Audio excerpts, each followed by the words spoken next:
please. The agenda was posted on Thursday, July 31st, 2025 at 3:55 p.m. Thank you, ma'am. At this time, we'll have a moment of silence and followed by a pledge to both flags. So if you would, please stand.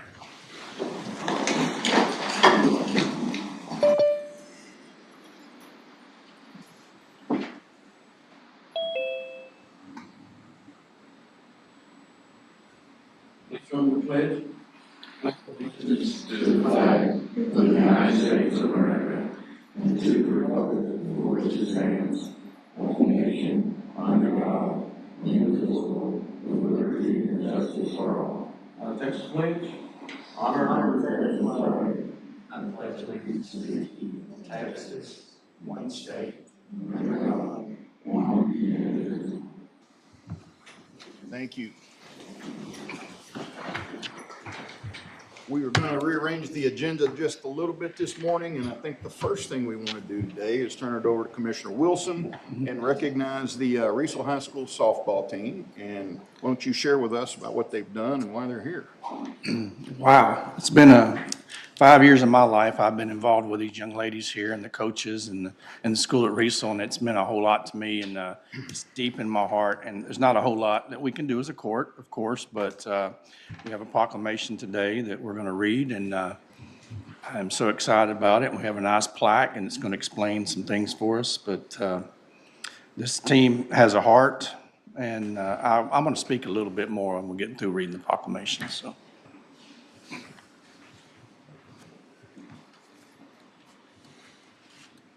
This is my executive assistant here, Tracy, and she's a very eloquent reader, a lot better than your open police chief. So this is our plaque we're going to give you.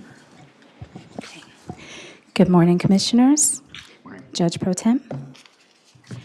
In recognition of the outstanding achievements of the Riesel Lady Indians 2024-2025 softball team, in a season that will stand as a defining moment in Riesel's history, the Lady Indians softball team blazed a trail all the way to the 2025 UIL Softball State Championship, becoming the first girls team in school history to reach this extraordinary milestone. With grit, discipline, and unwavering heart, these young women set a new standard for excellence on and off the field. They shattered records, defied expectations, and captured the heart of their community. Their legacy is not just marked by wins, but by courage, unity, and the unshakable bond of a team that believed in something bigger than themselves. The Riesel Lady Indians' achievements are a testament to their relentless determination, teamwork, and passion for the game. Their historic season reflects not only athletic excellence, but also a deep commitment to overcoming challenges and representing their community with pride and strength. Most valuable players, Landry Pick and Kylie Benton. Offensive most valuable players, Lauren Summers and Roselle Shapiro. Defensive most valuable players, Kennedy Guardiola and Saviva Martiotti. Hard Hustle Award, Addison Cope and Camden Benton. Most Improved, Molly Summers. Special Utility Players, Lena Schmitz, Kaylin Price, and Chloe Ostrander. Home Run Record for Landry Pick, career 59, the 2025 season 16. And Pitching Strikeout Record for Kylie Benton, career 892, 2025 season 230. Special recognition is given to the Riesel Lady Indians softball coaching staff, Don Johnson, Savannah Martinez, Catherine Reed, Robert Little, Brandon Cope, and Zachary Cecil, whose steady leadership carried this team through a season marked by adversity, growth, and grit. Their ability to guide, uplift, and challenge these athletes laid the foundation for a powerful one that defied the odds.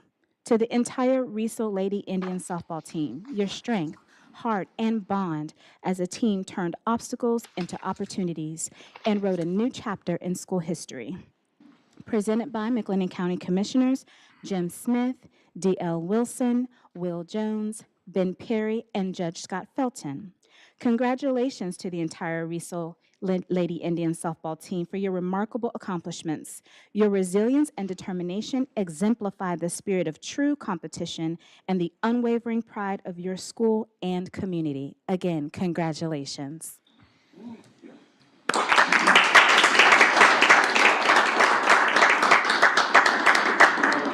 You only do this, you do this for your families. You start this at first with your families.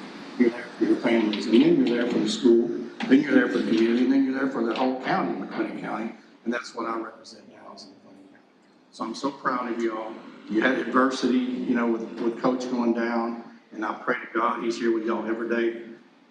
It makes me feel good that he's here for y'all. So, you know, Coach Little is athletic director at Riesel, and he loves these ladies too, and he takes care of them. So, like I said, I've been with y'all for 5 years, and I miss y'all. Oh, let's take some pictures. I know. Like his kids.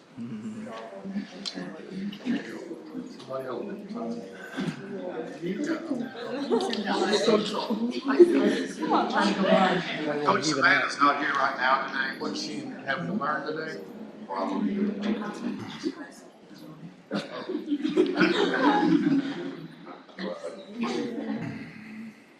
We're gonna shift 2 steps to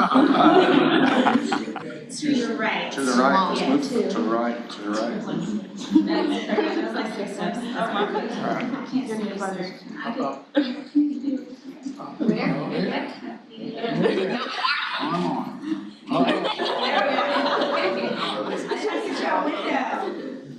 Okay, I can see everyone if you stay right. We're gonna take about 10 pictures. Yeah. So, 1, 2, 3.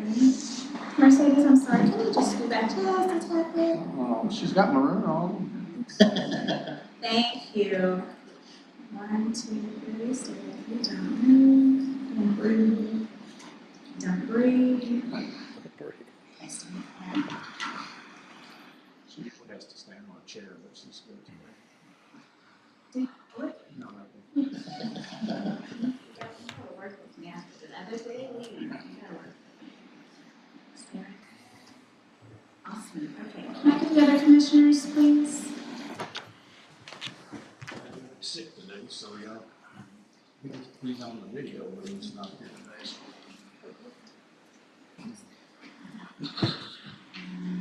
Yes. Oh.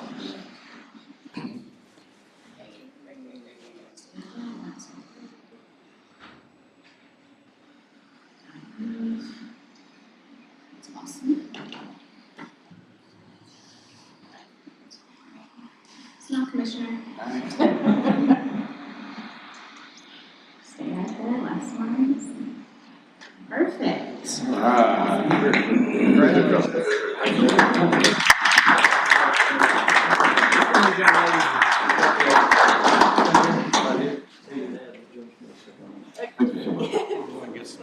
Can we get cookies now? You want to finish my deal? Let's go ahead real quickly if we can, and let's get this approved, and then we'll take a quick recess for that. Good, I need a motion to approve M2. I motion to approve. Second. We have a motion and a second. Any further discussion? Hang on, ladies, and we'll go outside and get some cookies and drink. No further discussion? All in favor? Aye. Aye. Opposed? Motion carries. Commissioner Smith did remind me that I skipped right over public comment, and I'm kind of glad I did, because if anyone's here to speak, they got to see a heart of a champion here Yeah, today. that's So right. That's good. Is there anyone here that would wish to speak in public comment? Okay, thank you. With that being said, let's recess for 5 minutes and go out and cookies and punch and celebrate these young ladies and their coaches. Follow him out.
If we could, well, we need Commissioner Wilson. He's got. Recording in progress. Could you step outside and let Commissioner Wilson Yes. know that we'll need him in here to do these ratifications? Yeah.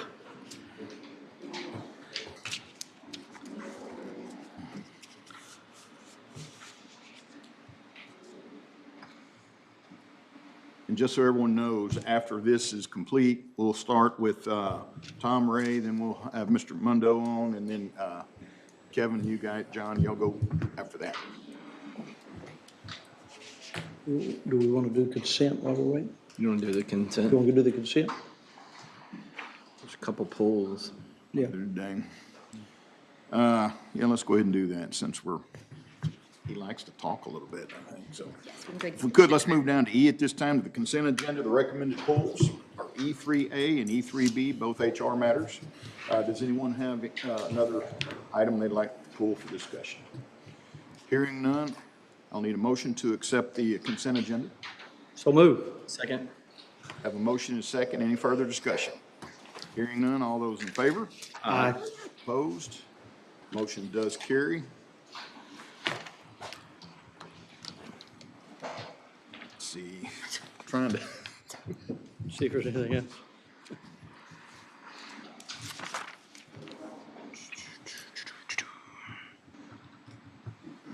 I tell you what, let's just do this while we're waiting. Is Anna on? Here he comes right there. I'm on. Commissioner, we're at D1 and D2 now. We've got the consent agenda knocked out. If you would take care of D1 and D2. D1 and D2. Okay, we have, let me see which one's which. D1, we're just going to do it's for Mr. Jason Forbes. We honored him a couple weeks ago, but we didn't have him in the courtroom. I just want to make a motion to ratify that proclamation. Okay, we have a second? Second. We have a motion and a second. Any further discussion? Hearing none, all in favor?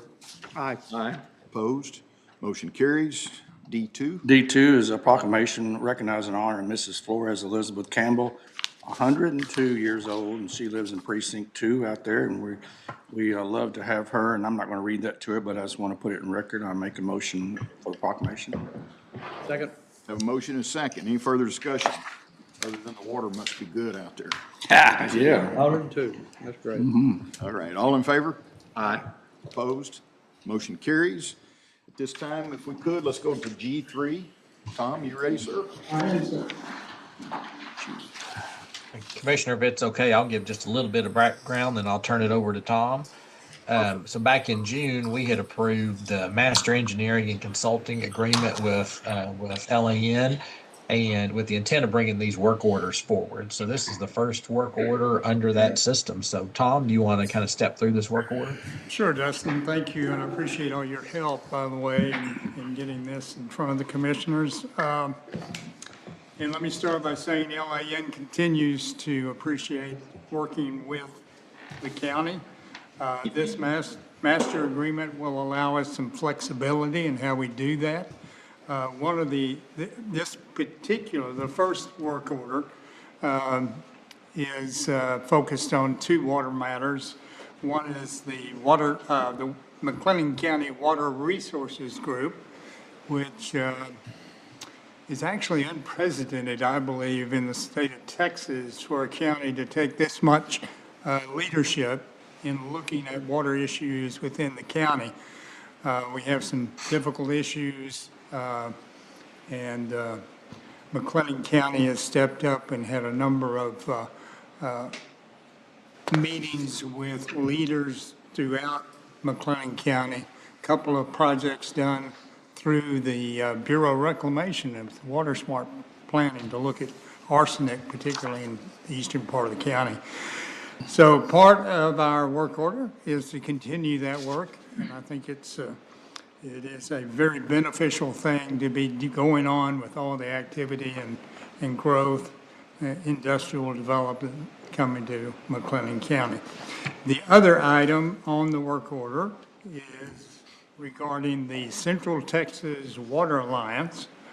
That Central Texas Water Alliance is with Bell County. So Judge Felton and Judge Blackburn have collaborated closely on the Central Texas Water Alliance. That's an opportunity to join forces, if you will, with Bell County, which is also having some, like all of Central Texas, growth issues that will translate eventually into water demand, and how you meet those demands as a collective rather than individually will have some economic benefit for the county. Those are the two things, but I would mention that the price tag is not to exceed. So don't really know how much activity is going to be required. If there's less activity than the price tag, then certainly we won't charge those costs and the entire dollar amount there, the not to exceed amount. So unless there's questions, Judge, that's what I've got. Any questions or comments? Okay.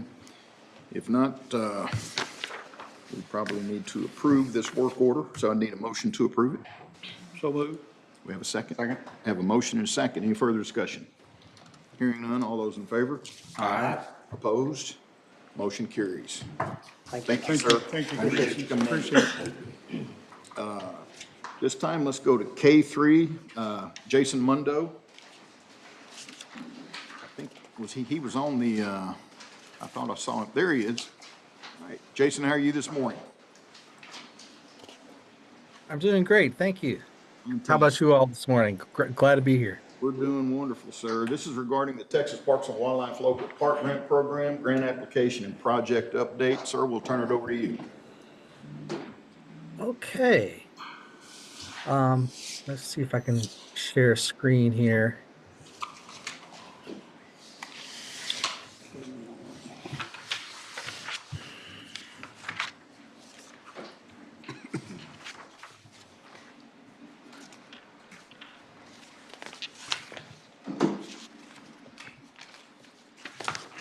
Okay, I have a site plan up on the screen. It's kind of aiding our conversation.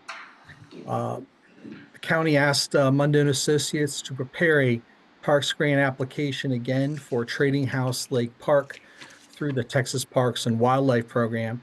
And this process for this application started in the spring, where we met with the Texas Parks and Wildlife Department at a meeting in the Waco area to go over last year's application and the results of that. And as you know, as we know, we did not win the award last year. This park was not given the grant last year, but as it turned out, it was narrowly very close. The application from last year ended up on the line just below funding only by a couple of points. I think it was 3 points total. So we met with, and last year they had their largest number of applications ever. It was very competitive and we just narrowly missed out. So it was a great application. So we're looking for ways we can improve it, to drill down further. And we talked with them and we looked at ways to do that, to gain those additional points to get us into the funding zone. And as a result of that, they showed us where a couple things would need to be moved, a couple things or removed, and a couple things added. One thing that could not be funded by this grant was last time we proposed an extension of the beach at Park 1B at Hall Road there.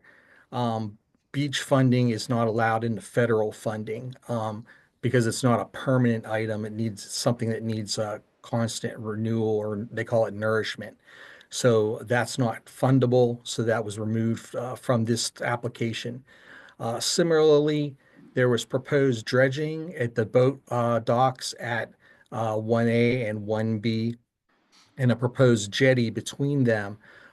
Those were removed due to the required Corps of Engineer funding, and there was some uncertainty there by the Parks Department as to whether it could be funded. It would need a permit with the Corps, and so there was some doubt there.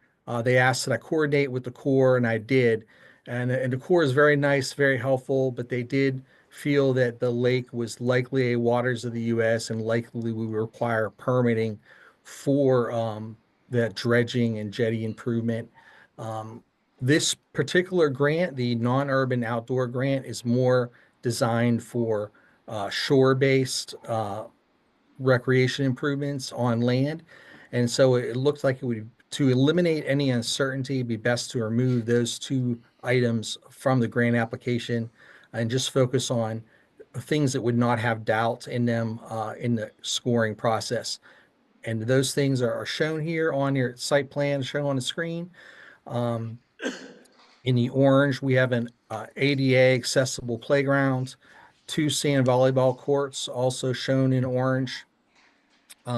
In green, there are 4 picnic sites with picnic tables and shade structures and barbecue grills, as well as an additional 5th ADA picnic site, which has a longer ADA accessible picnic table, an ADA accessible grill, a solar security light, another shade structure. Um, all of these picnic sites have parking pads adjacent to them as well. There's also 4 RV pads shown in yellow.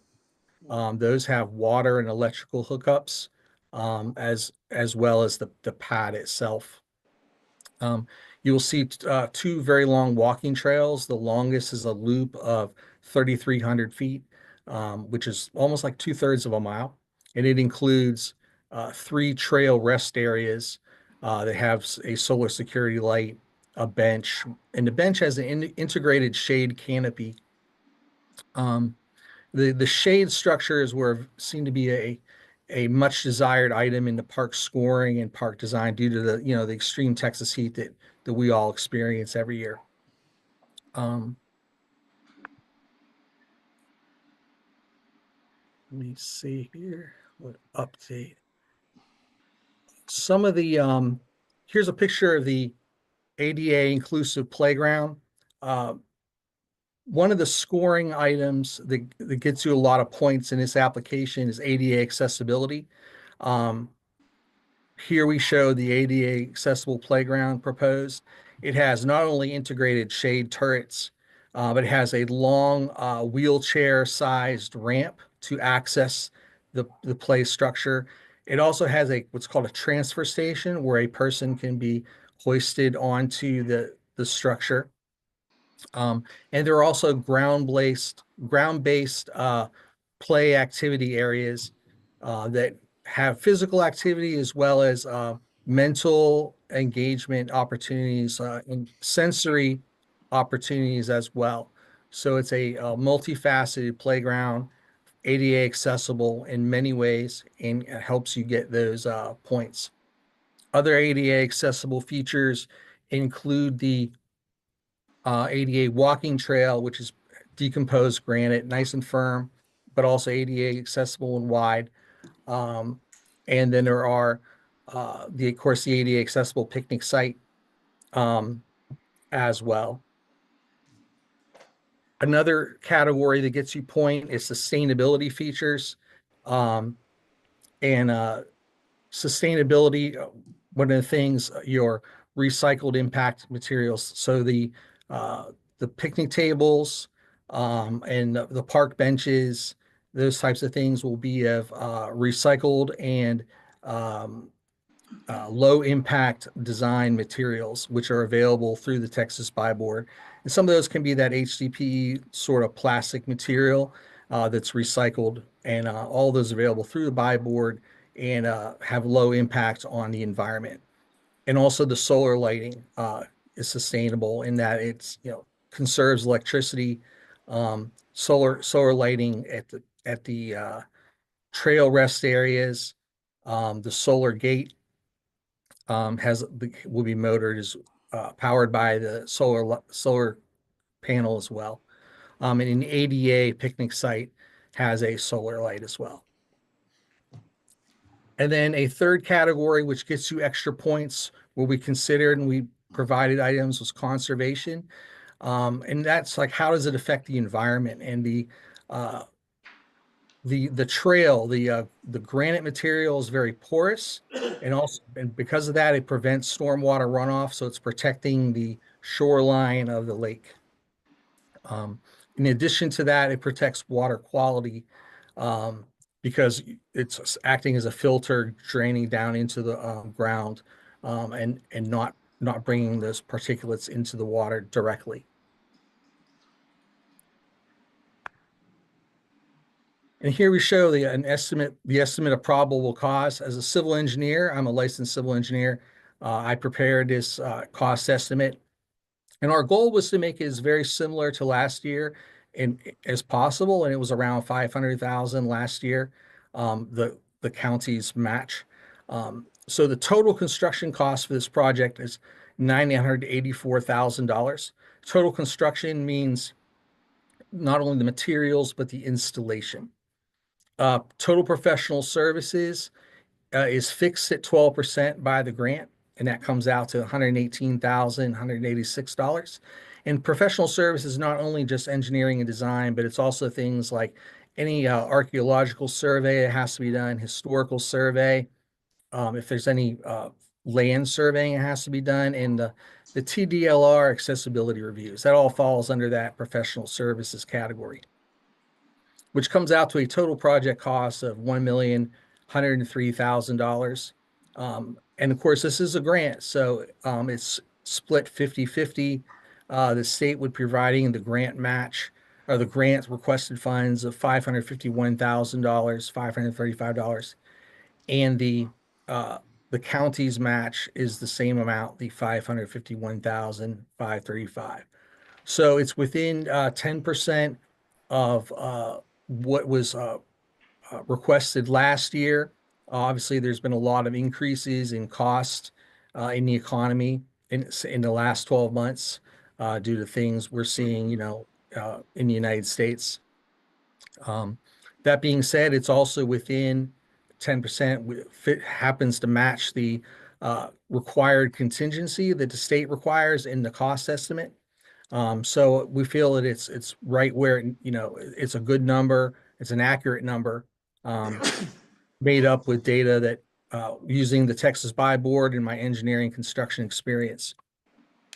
And we'll show next how it will not impact the your budget process that you are all, I'm sure, in the middle of right now.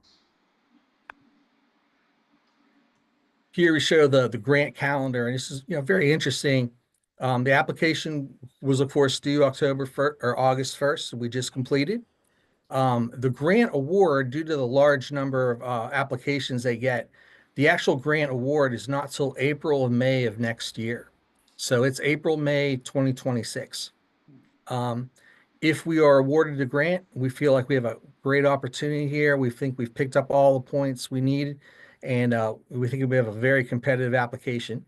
If we receive that award, the contracts would be signed in October of 26. That's the date that they are providing to us. And then you would get into the permitting phase, the studies, and the engineering construction plans. That would be a 12-month period ending in October 2027. Construction bidding phase, acquiring the contractor to build it. That'll take that last, 3 months of the year of 2027. And then construction would be throughout the 2028 year. It's a 3-year grant. So the grant project would then need to be completed by around the end of October 2029. So by this calendar, you can see that it's very unlikely that any funds would be expended on this project in this coming fiscal year that starts October 1st.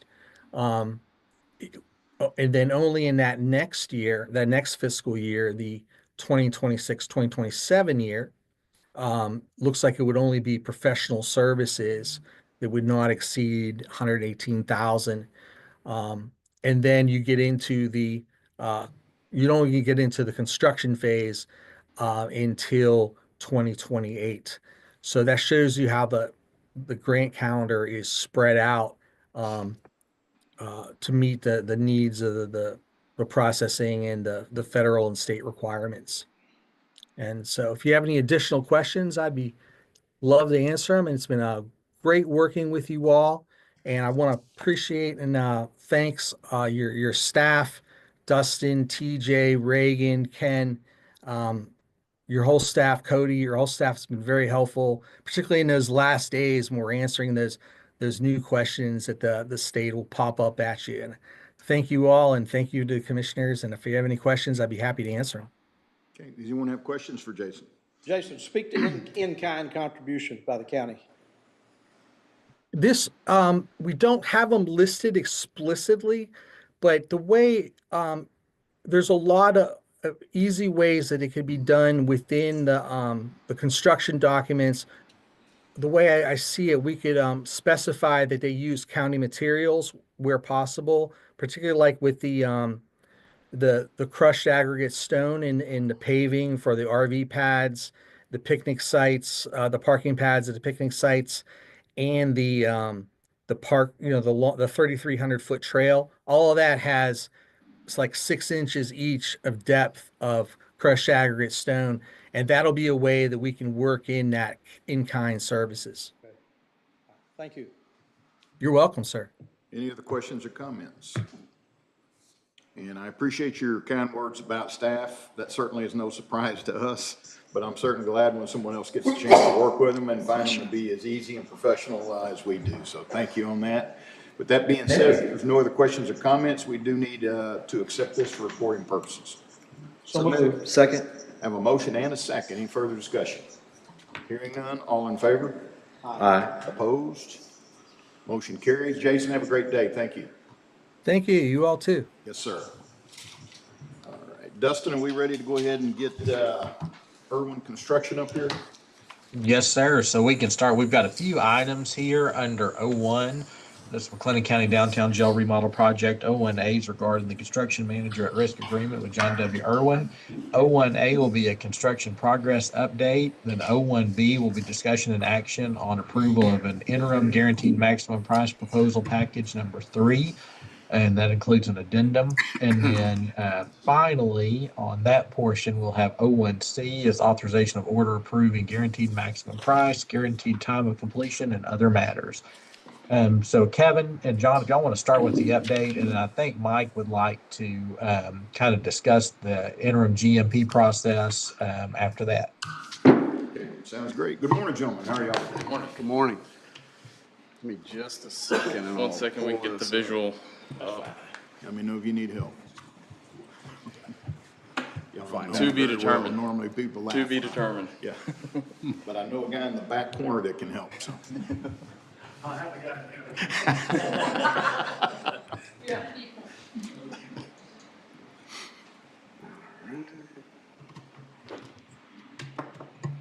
That guy, and then a solid HDMI cable.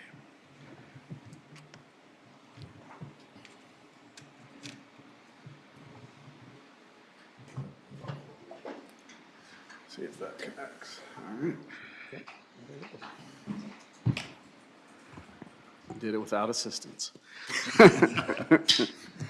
All right, good morning. Thanks for having us. So I'd kind of like to start with, obviously, if folks are driving by, you can see what's going on, but I kind of like to start with an update relative to where we at as far as the actual work is concerned. So here's kind of an overview of the site. You can see our county-provided construction laydown yard here in the background.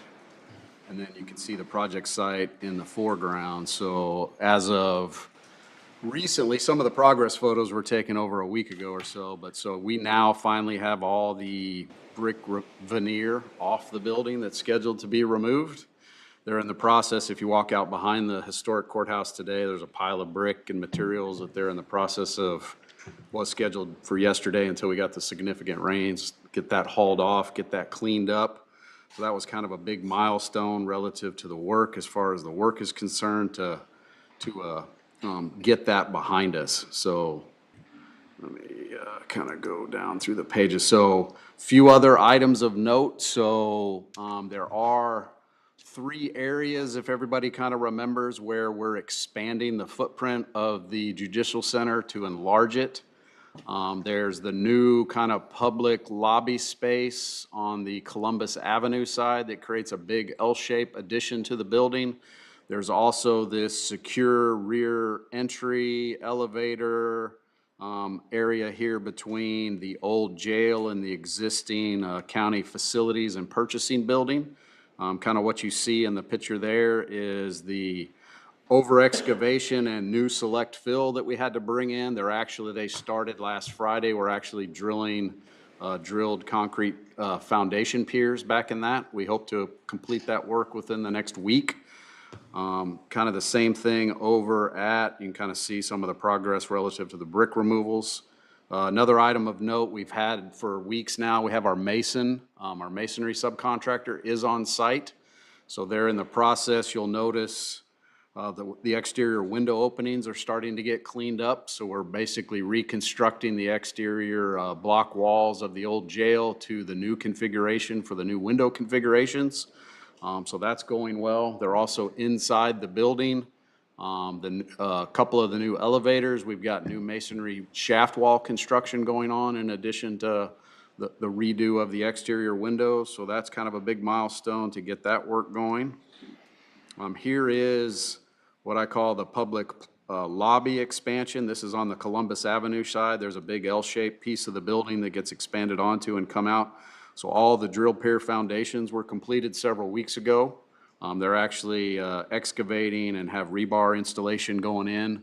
The structural engineer's coming for an observation here tomorrow for all the new foundation grade beams and foundation steel. So here within the next week or so, we should pour all those foundations.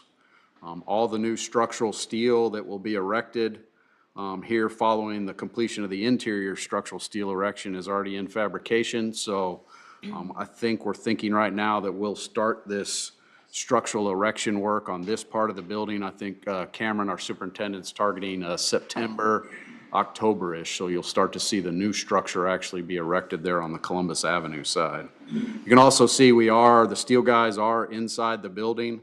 This was where we had to take out the whole exterior wall, so we had to install all these new structural steel columns and beams to support that structure. This is where that existing structure will tie into this new lobby space, if that makes sense. Here's on the back side, about a week ago, you could see they were removing the last of the brick off the back side of the old jail and the connector bridge. But that, like I said, that is all completed now, and they're in the process of just hauling off and cleaning up. A few more spots inside. So there was 3 existing elevators that used to operate within the jail, 2 here in the main shaft, and 1 elevator that served the old little bridge that we were just looking at. Those have been completely removed. All the old elevator equipment, rails, ropes, wires, everything's gutted out now and removed. So we're actually in the process of, we only keep one of these 2 existing shafts in the new design. One gets filled in, the other one gets replaced with a new staff elevator. So we're in the process. Our concrete guys are down in the basement. We're finishing up the last little bit of demolition, and then we'll get the structural work for the new elevator pit configuration for that new staff elevator going. Our steel guys are on site full-time now, so we have down in the lower level, this is, if you remember, there's 4 columns that we have to install all the way from the basement to the top floor. There's large new trusses on the 2 floors with the 4 different courtrooms. They're erecting columns up the building. They got the lower level, level 1, level 2. They're erecting on 3 right now.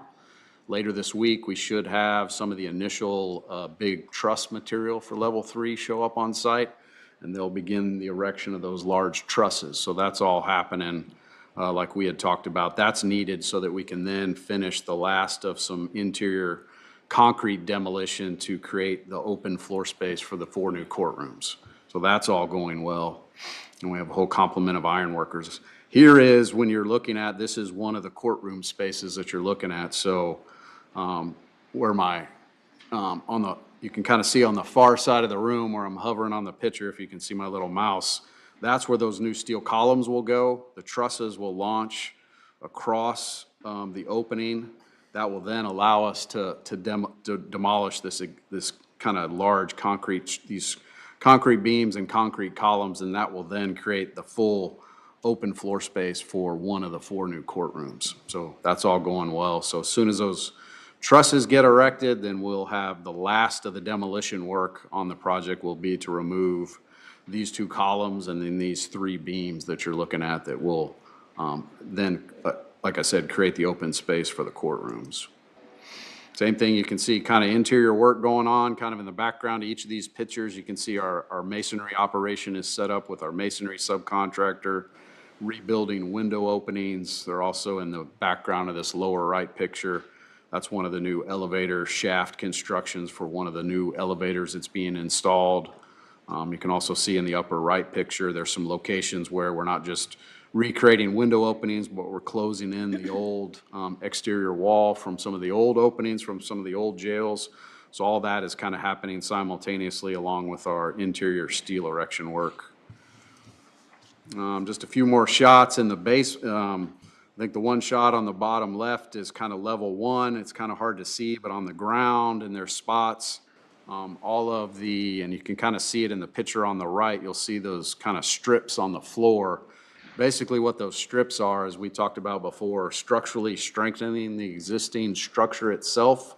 That is that fiber polymer resin material that's put on to structurally strengthen the floors. That work is about 98% complete. There's one small area that we still have left to do. Most of the floors, you get it as a topside treatment on the floor itself. The actual lower level, we had to treat the top side of the floor as well as the underside of the structural deck there. If everybody remembers the first floor of this new facility will be the new district's clerk's office. So there's a lot of areas with kind of higher density file storage. So there was a lot more of this structural strengthening that needed to be done on level 1.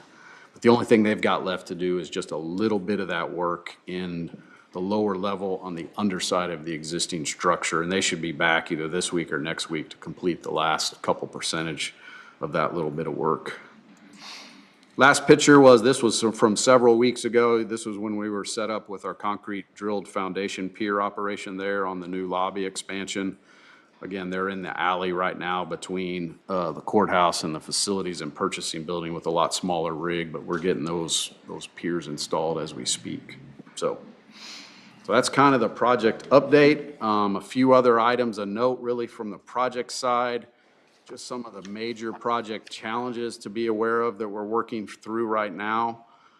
So one of the challenges in the old alley, there is a large steel natural gas main that we knew was in the alley, but since we've started work, Atmos Gas has visited the project.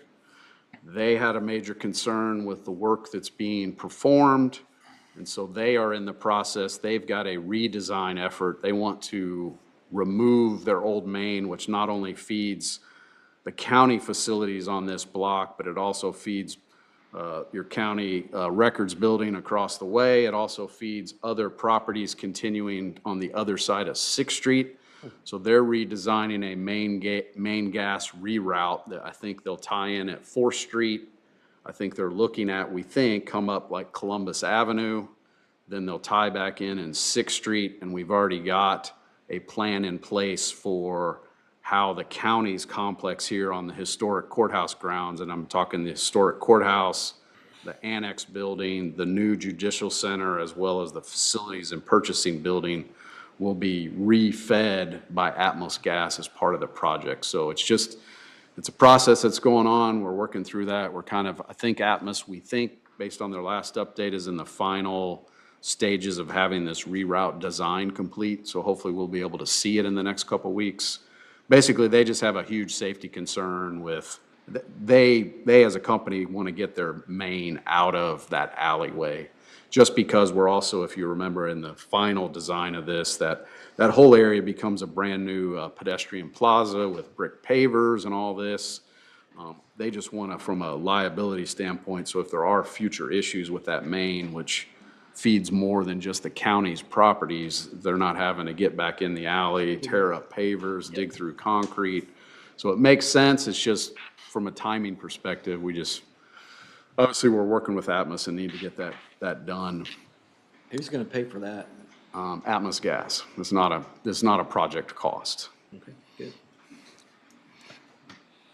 And the other thing that was discovered in the alley, and this was part of, if you know, right now, obviously, there's other utility work happening on Sixth Street, I think by the city of Waco. The work that's happening on Sixth Street with them digging in the street, it's utility-related work. There is an existing sanitary sewer main that runs down the length of the alley that takes sewer from the courthouse, the old jail, the annex building, but it also takes other non-county buildings further past Sixth Street. So they have a project now where they're redoing the sanitary city main in Sixth Street to take any load off our sanitary sewer line, or the county sanitary sewer line, in the alley.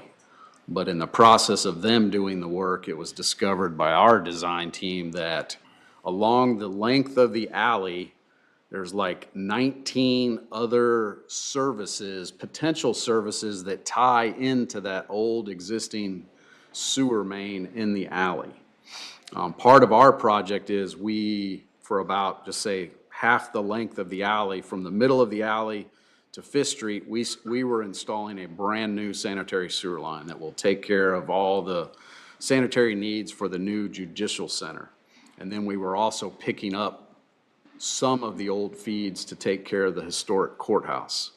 Well, it was discovered that there's 19 other potentials tying into it. They don't think they're all active. They think they're old relics from back in the day from the courthouse that before code changes a long time ago, you used to be able to tie in your stormwater services into sanitary sewer lines. So they think there's a lot of old relics of old storm lines that were tied into that line, so they don't think they're active. There is one line that we're gonna have to tie into is that they didn't account for, was a feed from the annex building. So our sanitary sewer line is gonna have to be redesigned, and we're gonna have to extend it a quarter of the way towards Sixth Street to pick up the annex building. And then now that our brick demolition is completed, and once they get cleaned up, we're gonna work hand in hand with the design team. We're gonna have a little bit of what they call a potholing effort. We're gonna go find those 19 old services that they identified through a camera. Basically, the city ran a camera down that line and identified all this. We're gonna confirm whether they are active or not, and then we'll proceed with our sanitary sewer line. It's just a little bit of additional work and investigation that we need to do to kind of figure that out. So, just a couple major kind of side projects that could potentially have impact upon the work. So anyway, that's kind of where we're at from a project standpoint right now. Okay. And that'd be 01A. Does anybody have questions or comments with regards to 01A? If not, we'll need a motion to accept it for recording purposes. So moved. Second. Have a motion and a second. Any further discussion? Hearing none, all those in favor? Aye. Opposed? Motion carries. We'll move down to 01B at this time. Mike, is this where you're coming in? Yes, sir. If you'll remember, when we started this project, it became very apparent that there wasn't an ability to come up with a overall GMP without knowing what was in there, and also timing was not going to allow us to get started on the work without doing interim GMPs. So the way it was broken up is that we have 3 phases, and those each have a interim GMP. And we've already approved the interim GMP number 1 and number 2. Number 3 is on for today, and then the next item after that will be to combine them into just a single GMP for the CMAR contract. But it's worked out very well because it's allowed us to start the work and actually get going without having to wait around and, for testing and all this stuff to try to figure out a total GMP for a project.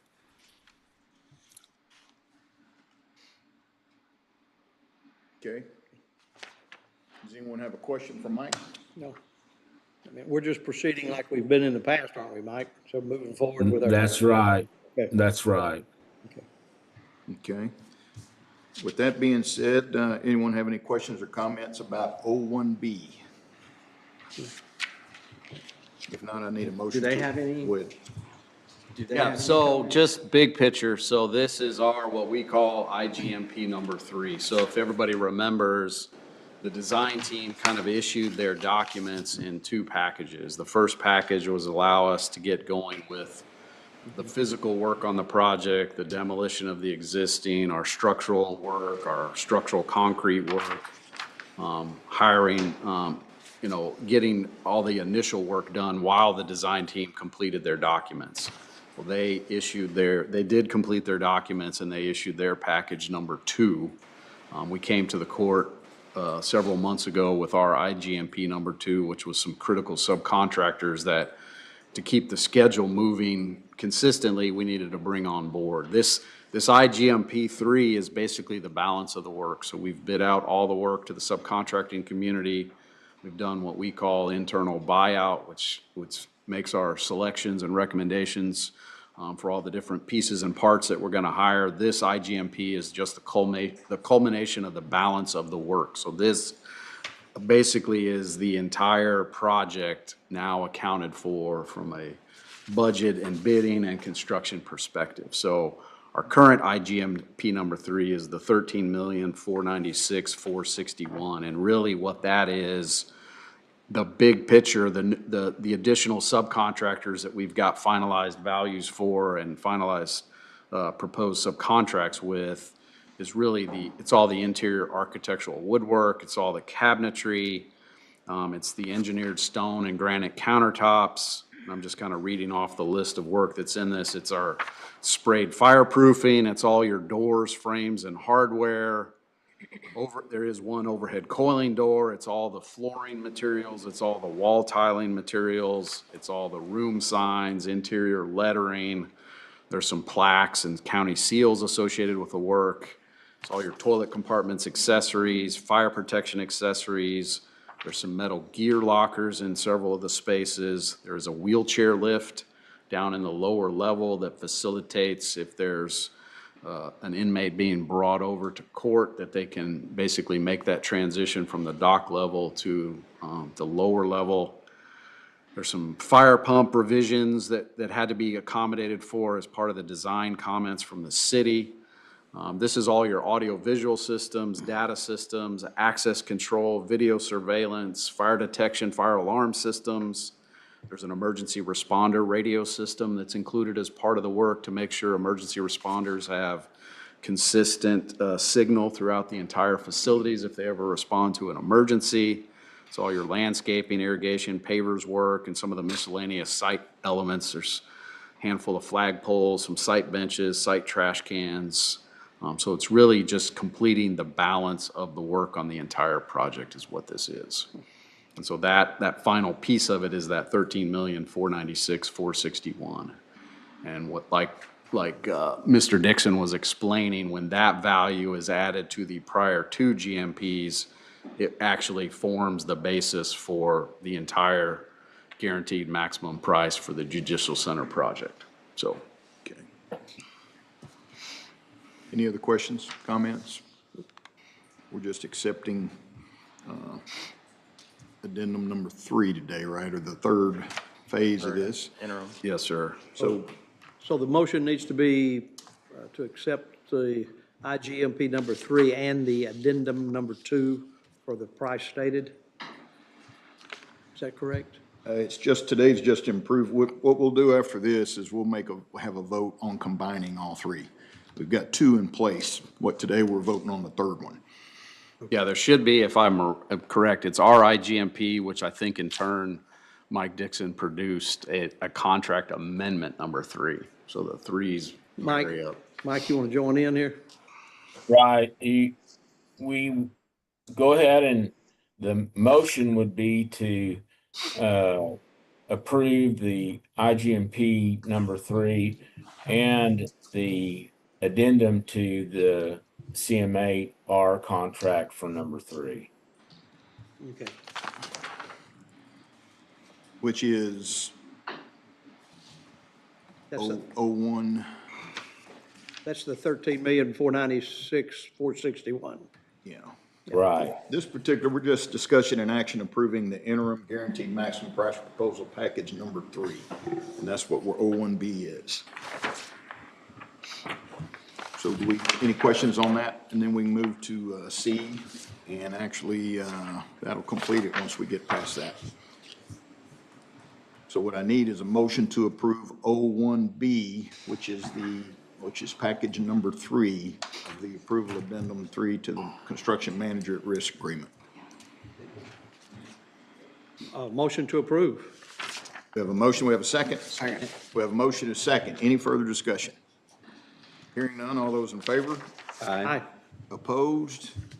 Motion carries, which takes us to 01C. And this is combining all 3 of the packages into one. Mike, you have any comments on this? Right.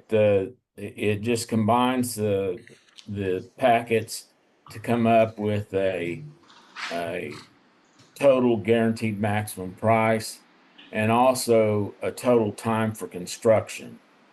And I think the guaranteed maximum price total is $57,428,446. And the guaranteed time for construction is 814 days from February 23rd, 2024. 2025. 2025, yes. Yes. Or 2025, Yeah, sorry. that was our first day on the project. Yes, sir. Thank you, Mike. Does anyone have questions or comments about 01C? Nope. If not, I need a motion to approve. Motion to approve the order. Second. We have a motion and a second. We have any further discussion? Hearing none, all in favor? Aye. Opposed? Motion carries. Gentlemen, thank you. Thank you. Appreciate Thank you it. all. And I guess we'll be seeing you in the not too distant future. Yes, sir. All right. Thank y'all appreciate so you guys. much. Appreciate it. All right, Dustin. If it's okay, we've got 2 other items related to this project that we can take care of while we're here. Let's do it.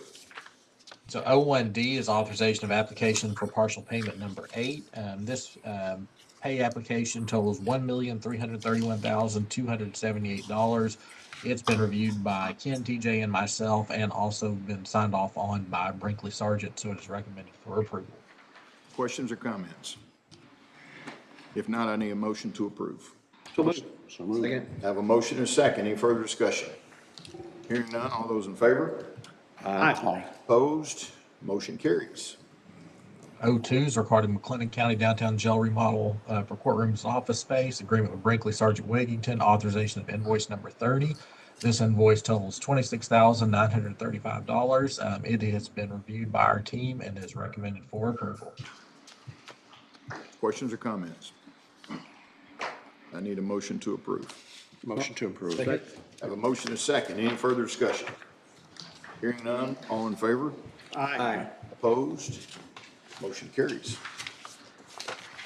All right, thank you. Now we can go back up to the top of the agenda and go to those items pulled from consent, if that's okay. You bet. These guys are leaving happy. They got a payment approved in here today too, so it's.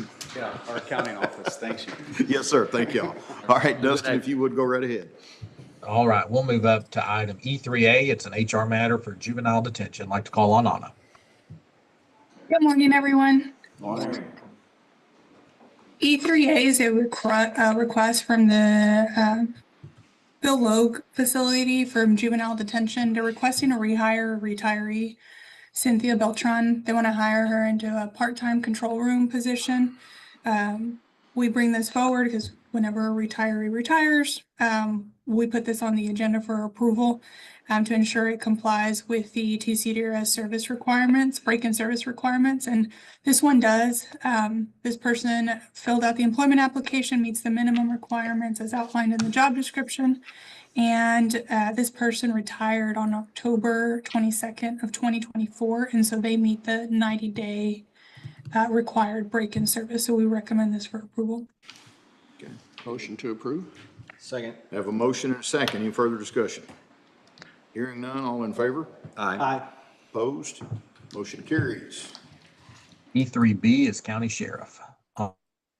We have a request from the the sheriff's office. They want to fill a vacancy prior to the exhaustion of pay time off. This is a person exiting their personnel coordinator position. It's position 1573. The position will be vacant as of August 29th. That's this month. But they're not set to exhaust the PTO on the books until about September 23rd of 2025. And the sheriff's office requests the ability to fill the vacancy as soon as possible. This position functions as the sheriff's office primary point of contact for HR when it relates to jail applicant screening, testing, and hiring. And so they don't want any delays in that. Okay. Anyone have a question, comment? Y'all have somebody in mind for that, or?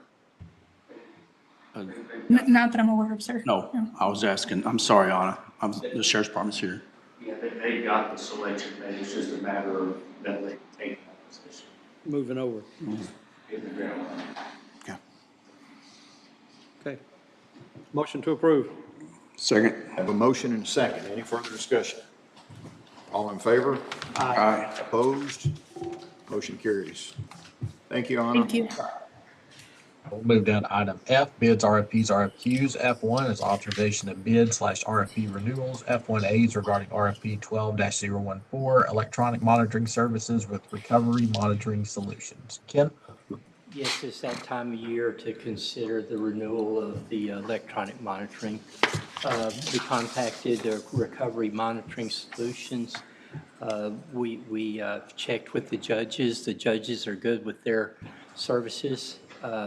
We checked with the sheriff's office. They've had an extensive conversation with Recovery Monitoring Solutions, working out some let's say, just some areas of coverage there.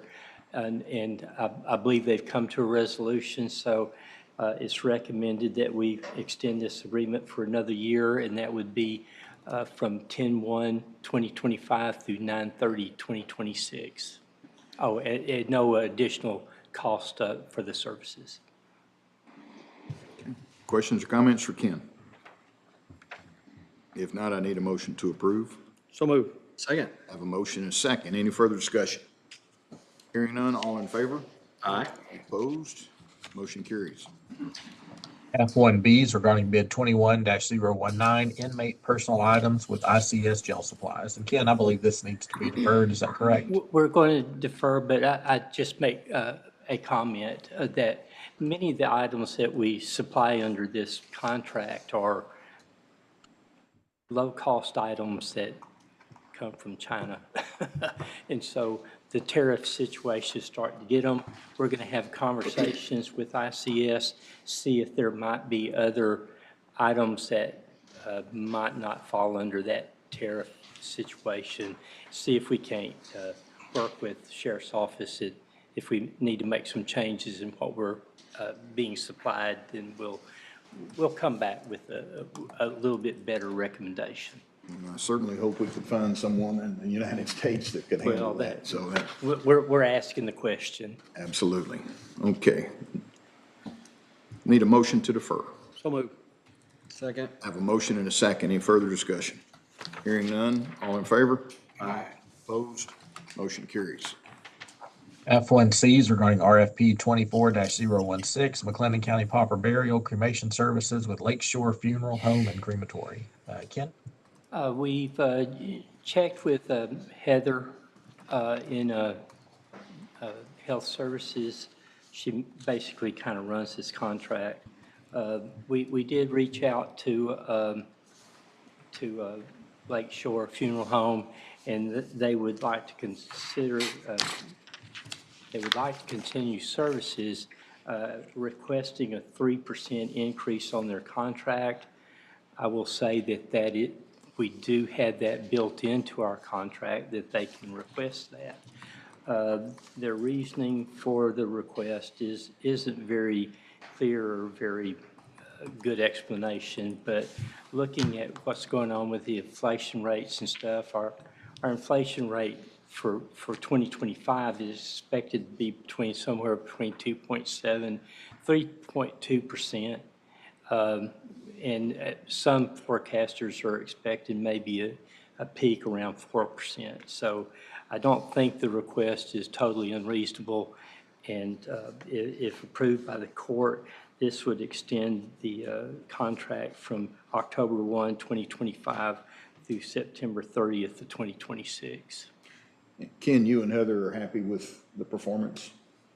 Well, checking, yes, I think Heather made the statement that it's run smoother this year than it has been for a long, long time. So it's a quality operation out there for sure. And I know that we've had some situations in our past that it didn't run so smooth. Yes, sir.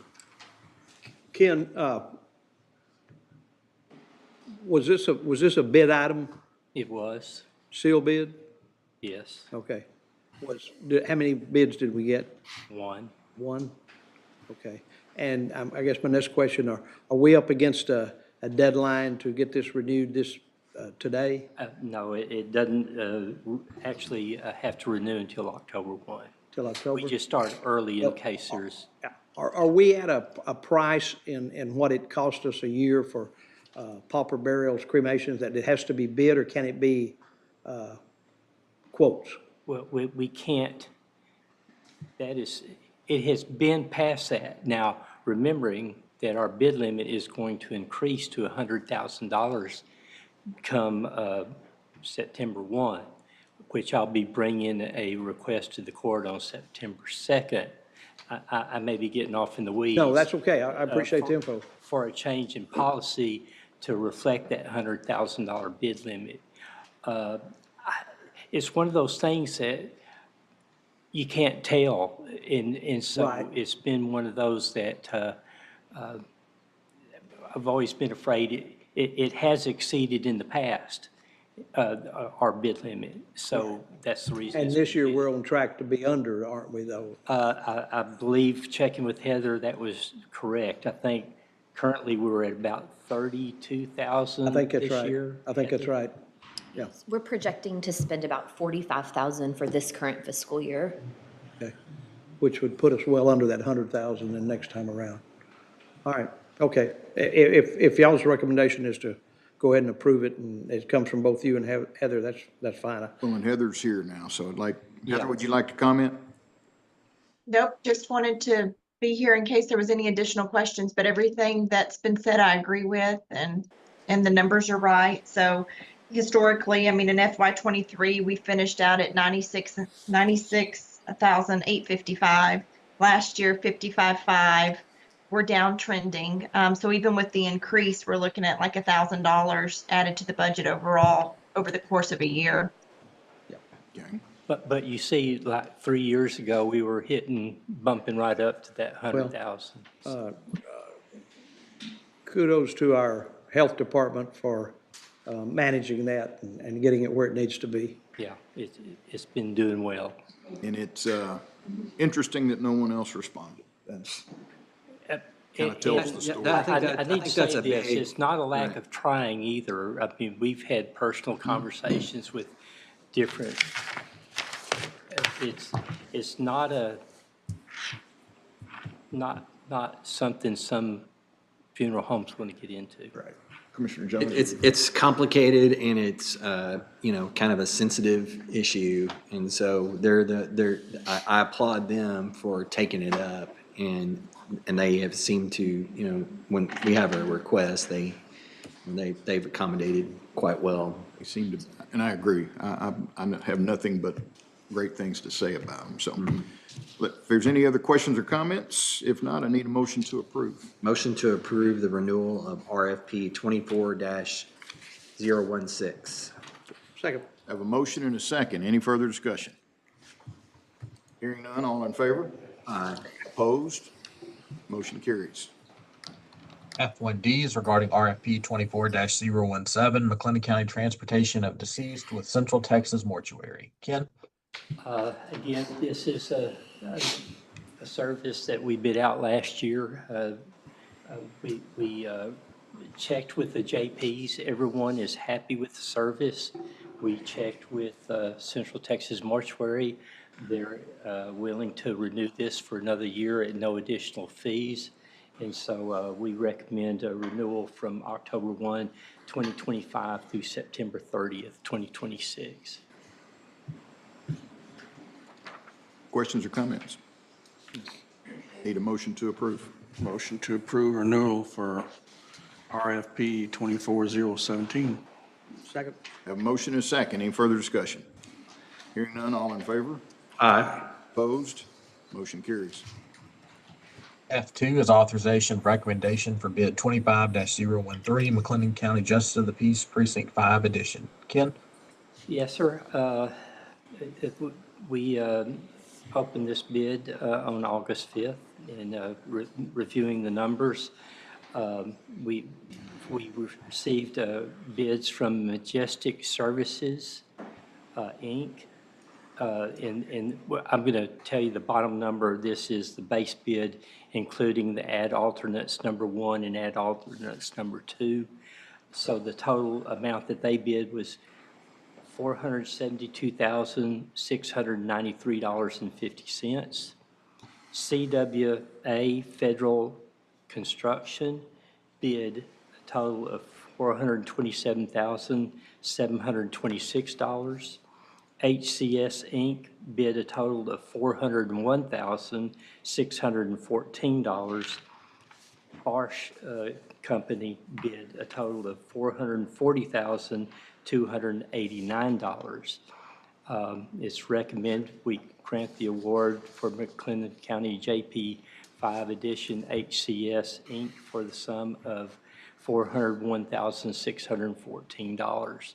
And just as an explanation, if you didn't see the note, it's ad alternate number 1 was to remove existing carpet in the courtroom and replace with new carpet tiles. And ad alternate number 2 was to add a concrete driveway to the west side of the property, kind of circling around the back, and add a privacy fence to the, if you're facing the building, to the right side of the property.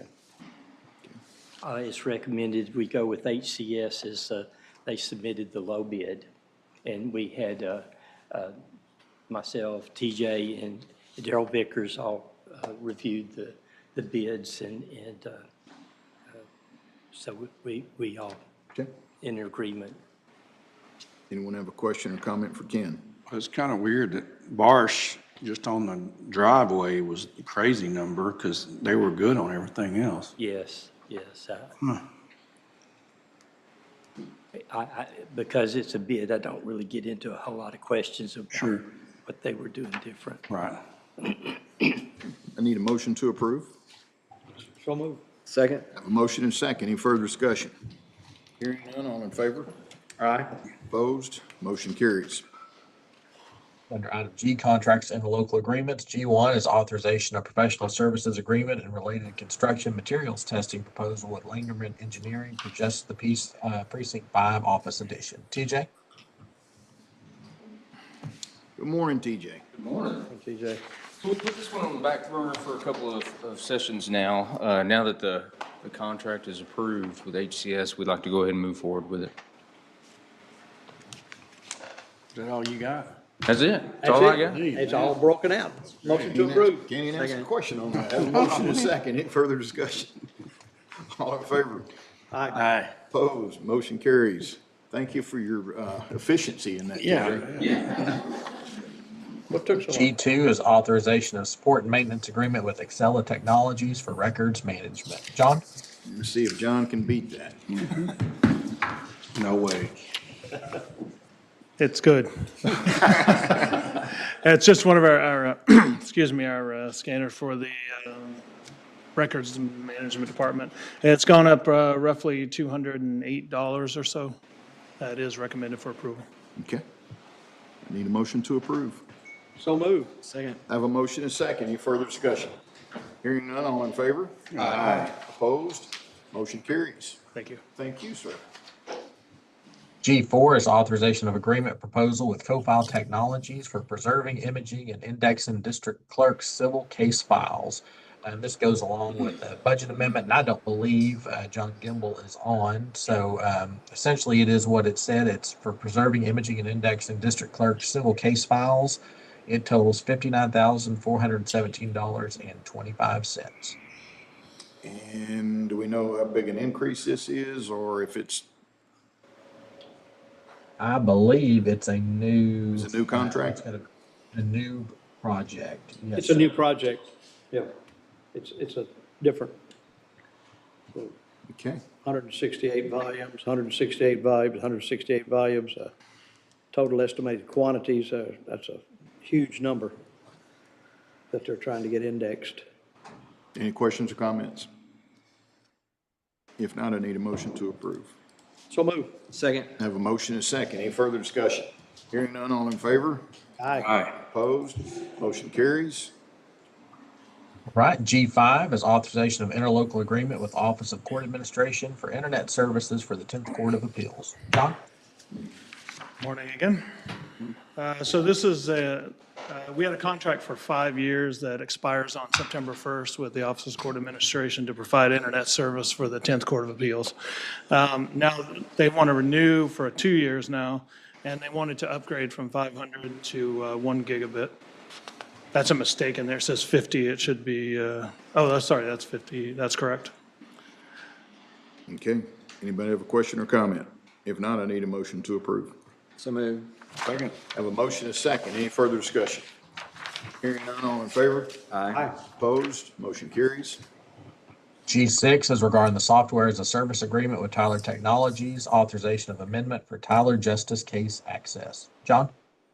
Excuse me, this is an amendment to the original contract, but it has no dollars associated with it. They're literally just changing the words Art Research Texas to Justice Case Access. It has been looked at by the steering committee and has been recommended for approval. Okay. Motion to approve the amendment with Tyler Technologies. Second. I have a motion and a second. Any further discussion? Hearing none, all in favor? Aye. Opposed? Motion carries. Thank you. G7 is authorization of service agreements and related sales order forms with CTWP. G7A is regarding copier for health services, and G7B is regarding a copier for the district clerk. Ken? Yes. Again, it comes in two parts. There's the service agreement, which is basically a maintenance agreement, and then the sales order form for the health services. The service agreement is for $1,087.92 per, 90 cents per year. Basically, it's for a 60-month deal. That gets you 34,992 black and white copies, 7,992 color copies for the service agreement. And then on the G7B is for a copier, again, it's very similar. It's a service agreement for 60 months. The service agreement is $1,423.97. It's for 29,996 black and white copies, 12,000 color copies. And then the sales order form, the copier costs $17,251.54. Okay. No one has questions or comments? I need a motion to approve G7A and G7B. Move to approve G7A, G7B as recommended. Second. We have a motion and a second. Any further discussion? Hearing none, all in favor? Aye. Opposed? Motion carries. G8 is authorization of accreditation agreement with Texas Police Chiefs Association Foundation for their Texas Best Practice Program and Constable Precinct 1. Is April in court? She's not No. at the moment. Okay, so essentially, this is just an agreement that lays out what the constable's office will provide. They'll provide the rest of the documentation, information, and do the self-assessments. It lays out the annual fees associated with the program. Um, and so it is recommended for approval, and if we need to, ask April any questions, I'm sure we can get her in court. Does anyone have a question? A couple shortly, but, and Dustin, you may be able to answer them. Who pays for it, and what's our number of sworn personnel that will be fee assessed here? It would be the county would pay, and I don't know that number. I think I heard April. Thinking it's around that 10, that first or second tier, Commissioner. I heard April. But I don't see it in Is the April paperwork. on? I'm here. Did you hear Commissioner Smith's questions? You want to know how many sworn? Yeah, they have different fee breakdowns here for number of sworn personnel. So where do y'all fall in with sworn personnel? We're under 20. I think, I don't remember the, let me see the numbers. Okay, well, if you're under 20, that narrows it down to where we're looking then. And the Okay. fee is a county, is this a request for the county to pay this? Well, it comes out of our already approved budget. We don't ask any other fees or any funding. I understand that, not a problem. Motion to approve. Second. Have a motion and a second. Any Thank you. further discussion? Hearing none, all in favor? Aye. Opposed? Motion carries. Under item H, capital improvement and construction projects, there's 3 here for Amy. I'll read them in if that's okay. H1 is Chapel Road Improvements, bid 23-013. Agreement with Casparian Underground, doing business as H&B Contractors, authorization of application for payment number 17. H2 is regarding Patton Branch Road at Aquila Creek Low Water Crossing Culvert Replacement Project, agreement with BGE, authorization of their June invoice. And H3 is regarding the South Old Bruceville Road at Tributary to Prather Creek Culvert Replacement Project, agreement with BGE, authorization of June invoice. Amy? Morning. Good morning. Just to let you know, on Chapel Road, they should have started yesterday, but the rain held us off, but we're doing final paving from Farm Miller to Old Arena, so that should be done hopefully by the end of this week. I think they'll be pushing hard to complete that paving this week, so we'll be done on that end except for some little odds and ends, which is wonderful news, I'm sure, for the people who live out there. Patton Branch, this is just the bill for BGE for the bidding phase. So we did bid last week. We got 2 bidders. We got great bids below the engineer's estimate. So we'll be bringing a recommendation to approve next Commissioner's Court for you. And South Old Bruceville is also just for the consultant to do the construction inspection. That's moving a little slower than we had wanted to, but it's still planned to be finished on time. It had to do with an issue with not being able to get the precast, so they had to do cast in place, so it's taken a little longer. What is the estimated finish date on it? They're going to be done, they should have passable before school starts. That was always our Oh, wow. goal. Yeah. Okay, we're right on top of it. We're getting there. Great. I mean, fingers crossed, yeah. I don't know if the rain did anything to them. I haven't been out there to check Sure. on it this week. Appreciate it. Yep. Any other questions or comments for Amy? Good. If not, I'd like to take H1, H2, and H3 all together. Motion to approve. Second. Have a motion and a second. Any further discussion? Hearing none, all in favor? Aye. Opposed? Motion carries. Okay. Thank you, Amy. All right, moving on to item I, budget amendments. I1s regarding the FY25 budget. Francis? Yeah, so I'll cover the budget amendment, starting with I1A. So I1A is a certification of revenue related to an interlocal agreement with the city of Golson in the amount of $112,222. And so there is a budget amendment that's attached there. So Road and Bridge 3 is requesting to increase a corresponding line, which is road construction materials, in that same amount. I1B1. This is for capital outlay, specifically for the district clerk. This was an item that you just approved a few minutes ago, and this is for their new multifunction printer copier. So we're asking to increase capital outlay by that amount needed, and then the district clerk has found the funds within their department And those lines include supplies, furniture and equipment, and other services and charges. I-1B2, also district clerk related. This is a special revenue fund, Fund 120, the County Records Management and Preservation Fund. And so this is an amendment within that special revenue fund to increase the line to help cover the cost for the co-file agreement that you also approved earlier. And so the request is to move $30,000 from contingencies into that conservation restoration line. I-1C, this is General Fund Constable Precinct 1. They are requesting to increase their part-time pay line. They are requesting to move from their motor vehicle operating fuel line within their department. And so this should cover their part-time pay cost for the remainder of the year.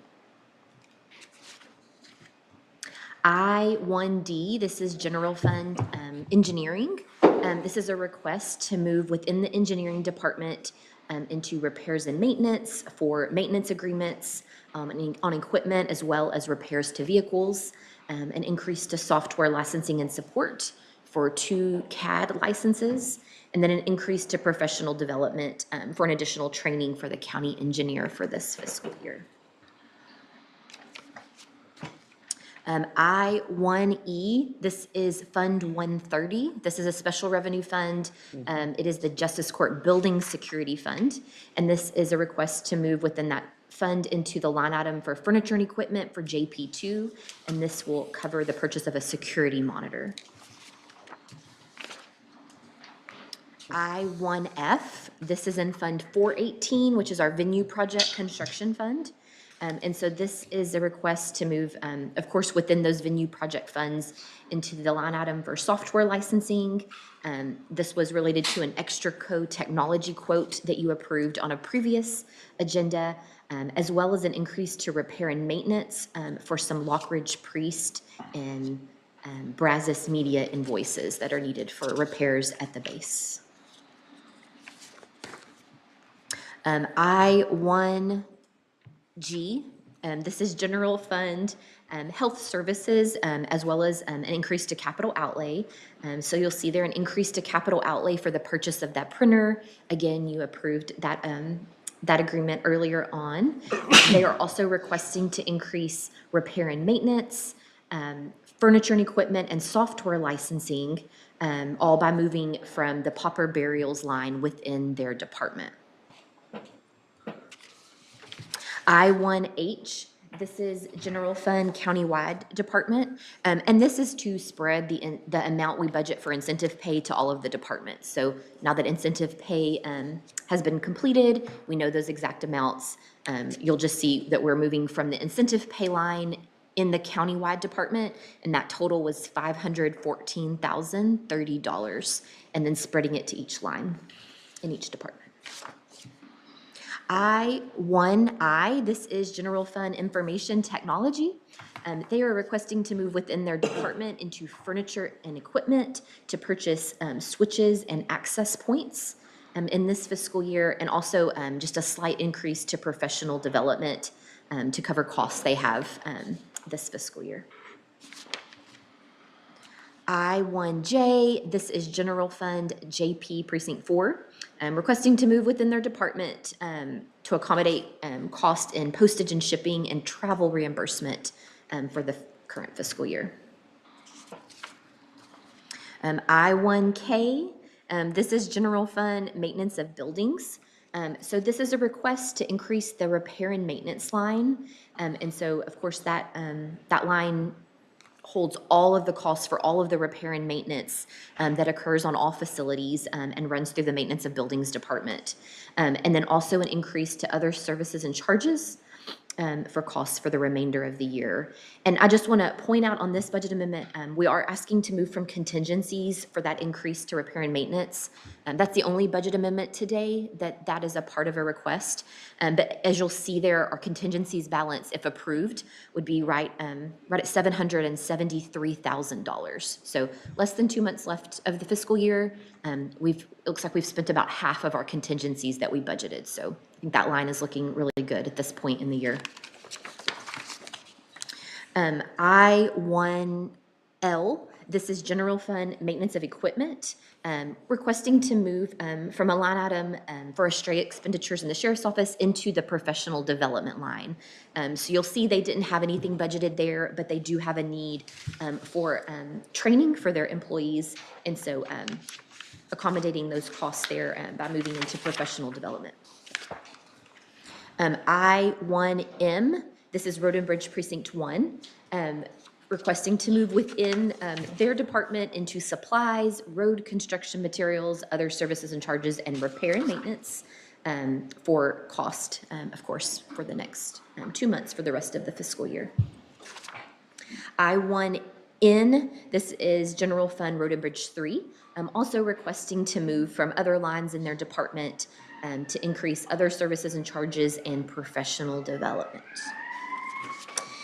I1O, this is General Fund Road and Bridge Precinct 4, requesting to move within that department into motor vehicle operating, tires, tubes, and batteries, and repair and maintenance. I1P, this is the Resource Connections Department, just requesting to move a small amount there between other services and charges and supplies for postage and other supply cost that they anticipate seeing before the end of the year. I1Q, this is Sheriff and Jail. The request is to increase other services and charges and professional development in the Sheriff's Department, and then outsourced prisoner transport in the jail. And then they have found those amounts to move from within departments under their umbrella. I1R, this is General Fund Veteran Service Officer, request to move within that department into supplies for cost for the remainder of the year. I'm happy to answer any questions, but I believe that sums up items I1A through I1R. Okay. Did anybody have a question or comment? If not, that's quite a list, but I need a motion to approve I1A through I1R. So move. Second. A motion and a second. Any further discussion? Hearing none, all in favor? Aye. Opposed? Motion carries. All right, Justin, did you- I1S, sorry, Commissioner, go ahead. I was just making sure you were still with us. Yes, sir. I1S is authorization of Texas Association of Counties claim deductible invoices. I1S1 is the invoice associated with John Montgomery. It totals $3,648.39. This was a claim against multiple county officials that has been dismissed. And then I1S2 is regarding an invoice associated with Brian Parr. This was a law enforcement matter. It totals $3,120. Both have been reviewed and are recommended for approval. Can I get a motion to approve I1S1 and I1S2? So move. Second. Have a motion and a second. Any further discussion? Hearing none, all in favor? Aye. Opposed? Motion carries. Could we take a break? All right, I We'll take a break. Yeah, can we get through I? Would y'all be all right with that? We got two more. Well, I2B is pretty lengthy, though. Yeah.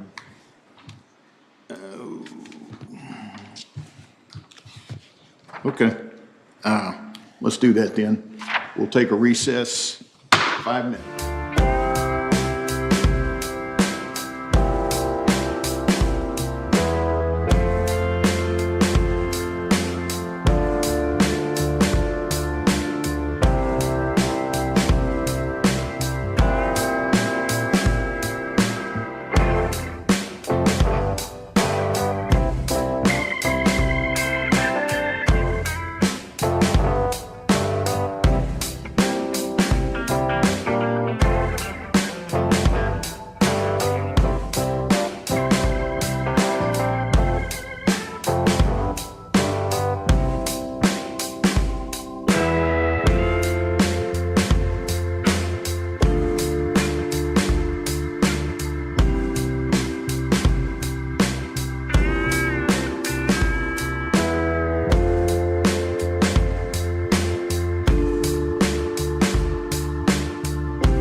I2A.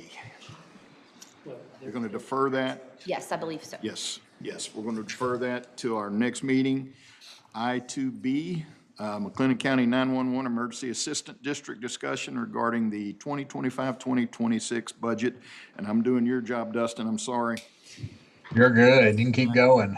But if anyone has any questions or comments with regards to the budget, we have a new representative, Commissioner Wilson. And he said he could describe or Yeah. discuss this in detail. I don't know about that. Dustin, bottom line. Been to one meeting. Bottom line, with the proposed budget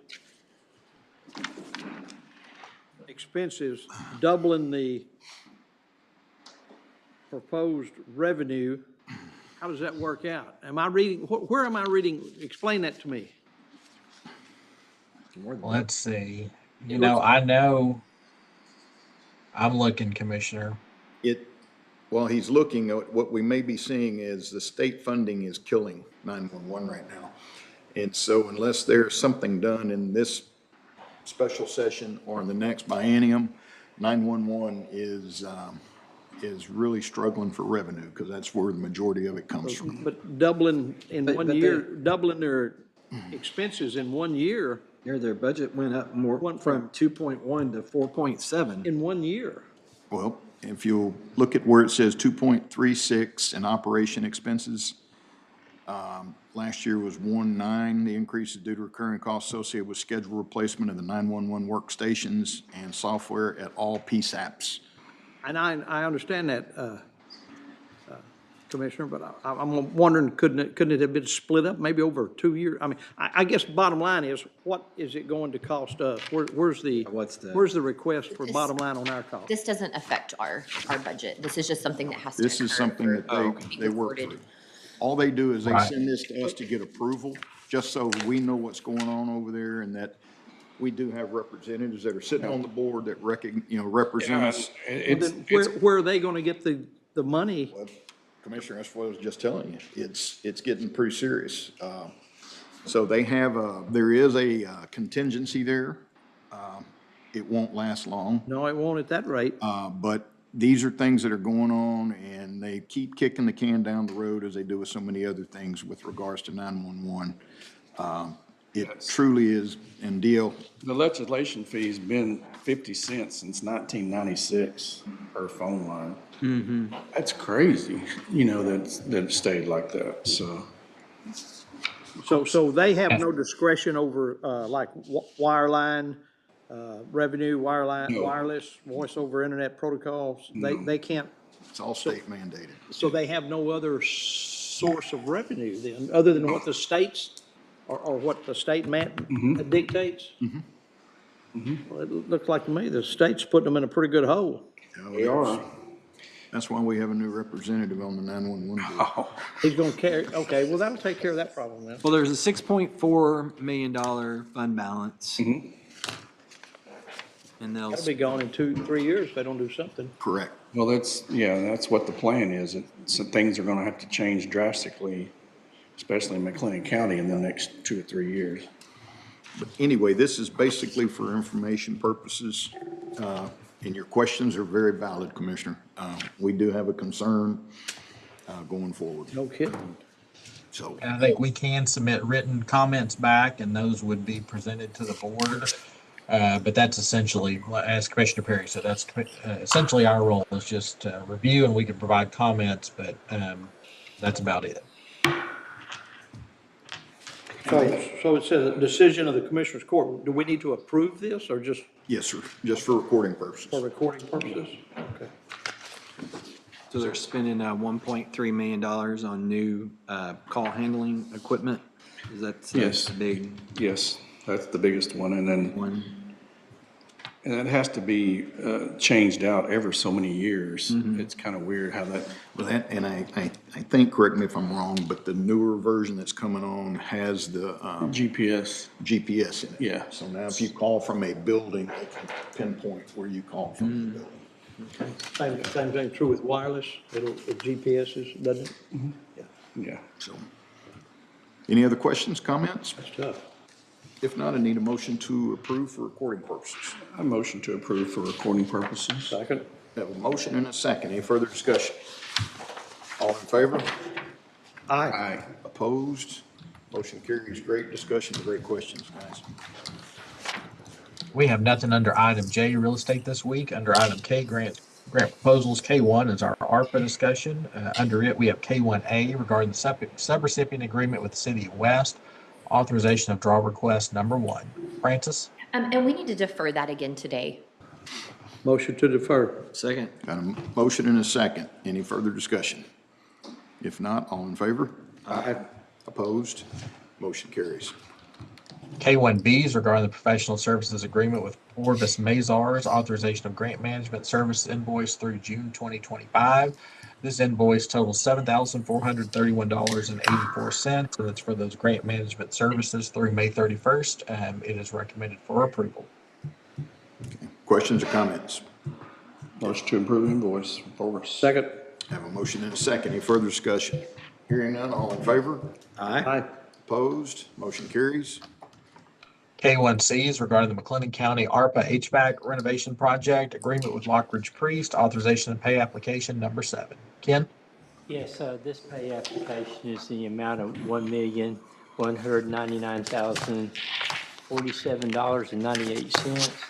$1,199,047.98. Visited with TJ.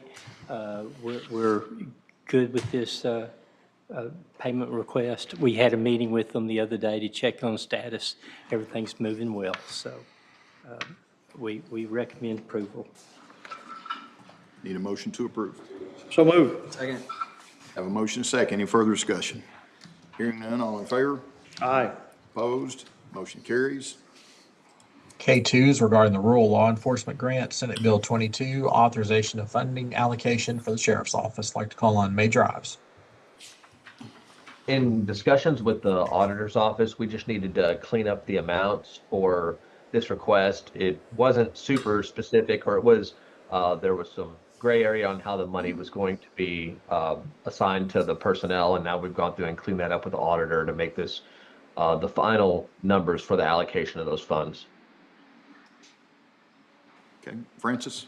And, just to add to that, so there's $336,039 remaining, and that will be used to cover salaries or increases from the prior year. That has been incorporated into the budget projections that we've been looking at through the budget workshops as well. Thank you, ma'am. Questions or comments? Motion to approve. Second. Have a motion and a second. Any further discussion? Hearing none, all in favor? Aye. Opposed? Motion carries. All right, moving down to item L, Department Office Specific Request. L1 is Criminal District Attorney, authorization of cybersecurity training exemption request form. John? Yes, so whenever someone wants to be exempted from the annual cybersecurity training, in other words, they use their computer less than 25% of their job. So this is for a request for Dominique Nelson, who actually works with Hot BHN. So we agree with the request. Okay. Don't we usually submit a list at one time, and then if there We are usually do. exceptions- This is the only one we This have was at an the moment. exception, yeah, I was thinking. And everything- Want to make sure mine got in there. Everything was due August 1st. That's why it's coming to you now. Right, okay. Motion to approve the request. Second. Have a motion and a second. Any further discussion? Hearing none, all in favor? Aye. Opposed? Motion carries. Thank you, John. Thank you, John. L2 is County Sheriff, authorizations regarding use of tax settlement funds for fleet vehicle equipment. I'd like to call on Major Ives. This is a request to use tax settlement funds. This is not from auction proceeds. This is from a total loss settlement on a vehicle. And we're using those to outfit 2 of the SB 22 vehicles we purchased with SB 22 money. That includes a organization box in the back and then a bracket for that organization box. Okay. Questions or comments? Probably an investigator. Yes, sir. Yes, sir. It is for an investigator. Very good. Motion to approve L2. Second. Have a motion and a second. Any further discussion? Hearing none, all in favor? Aye. Aye. Opposed? Motion carries. Thank you, Major. L3 sorry, Commissioner. L3 is elections, authorization of office closure. Elections is requesting to close their office on Monday, August the 11th.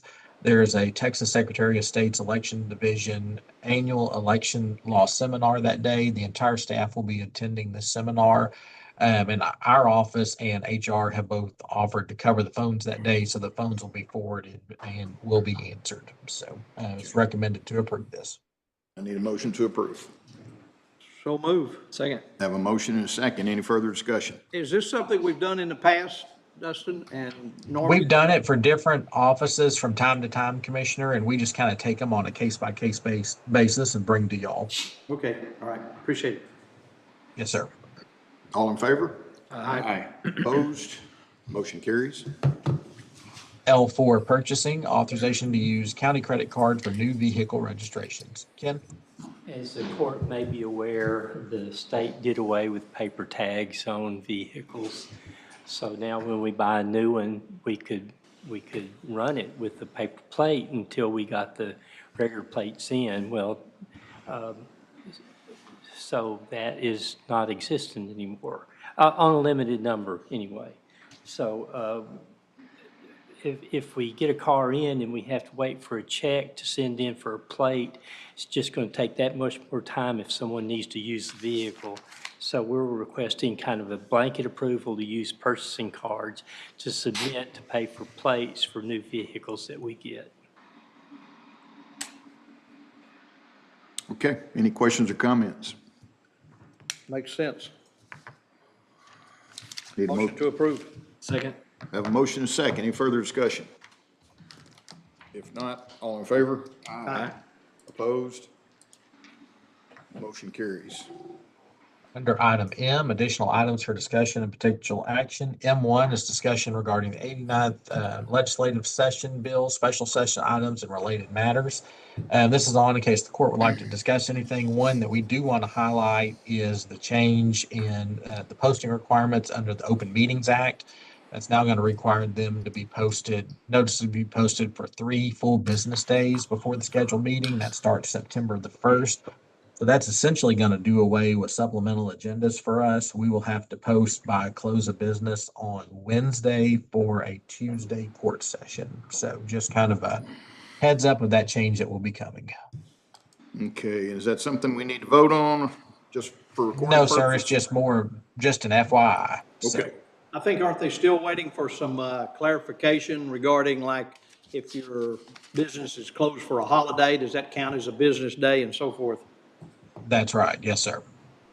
That's right. So we'll be monitoring that. And if y'all see any guidance out there too, please let us know. So, all right, moving on to item N, Americans with Disabilities Compliance Project. N1 is authorization of professional services invoice with CPNY doing business as STV. N1A is regarding the ADA study report for June. It totals $314.50 and is recommended for approval. Motion to approve the invoice from STV. I'll second. We have a motion and a second. Any further discussion? Hearing none, all in favor? Aye. Opposed? Motion carries. N1B regarding records building ADA renovations for June. This invoice totals $5,448. It has been reviewed and is recommended for approval. Questions or comments? Move to approve. Second. I have a motion and a second. Any further discussion? Hearing none, all in favor? Aye. Opposed? Motion carries. And I know we did a lot of skipping around, so just want to confirm that we did hit all those action items. That's correct, Dustin. We're there? Thank you. Okay. Anything else that needs to come before the court? If not, we're adjourned. Everybody run.